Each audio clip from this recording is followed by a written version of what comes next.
Headlines ಏನಿದೆ ನೋಡೋಣ. ಚನ್ನಪಟ್ಟಣದಲ್ಲಿ ಅಮಿತ್ ಶಾ ರೋಡ್ ಶೋ, ಸಾಗರೋಪಾದಿಯಲ್ಲಿ ಕೇಸರಿ ಕಾರ್ಯಕರ್ತರ ಸಮಾವೇಶ, ಫುಲ್ ಕೇಸರಿಮಯವಾದ ಬೊಂಬೆ ನಗರಿ.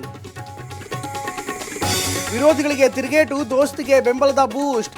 ಕರುನಾಡ ಕುರುಕ್ಷೇತ್ರದಲ್ಲಿ ಚಾಣಕ್ಯ ರಣತಂತ್ರ, ಬಂಡಾಯ ಶಮನಕ್ಕೂ ಮದ್ದು. ಚಾಮುಂಡೇಶ್ವರಿ ವಿಧಾನಸಭಾ ಕ್ಷೇತ್ರ ಸಭೆಯಲ್ಲಿ ಗದ್ದಲ, ಸಿದ್ದೇಗೌಡ ಹೆಸರು ಹೇಳ್ತಾ ಇದ್ದಂತೆ ಸಿಎಂ ಎದುರೇ ಗಲಾಟೆ, ವೈಯಕ್ತಿಕ ಹೇಳಿಕೆ ಕೊಡದಂತೆ ಸಿದ್ದರಾಮಯ್ಯ ಎಚ್ಚರಿಕೆ. ಲಾರ್ಡ್ ಲೈಸೆನ್ಸೇ ರದ್ದು, ನಾಗೇಂದ್ರ ವಿರುದ್ಧ 9 ಸಿಬಿಐ ಕೇಸ್. ಗಣಿ ಕತೆ ಕೆದಕಿ ಗುಡುಗಿದ ಜನಾರ್ದನ್ ರೆಡ್ಡಿ, ಕೋರ್ಟ್ಗೆ ಹೋಗಲಿ ಅಂತ ಸಿಎಂ. ಭಾವನಾತ್ಮಕವಾಗಿ ಹೇಳಿಲ್ಲ, 60,000 ಲೀಡ್ ಕೊಡಿ ಅಂತ ಹೇಳಿದ್ದೇನೆ.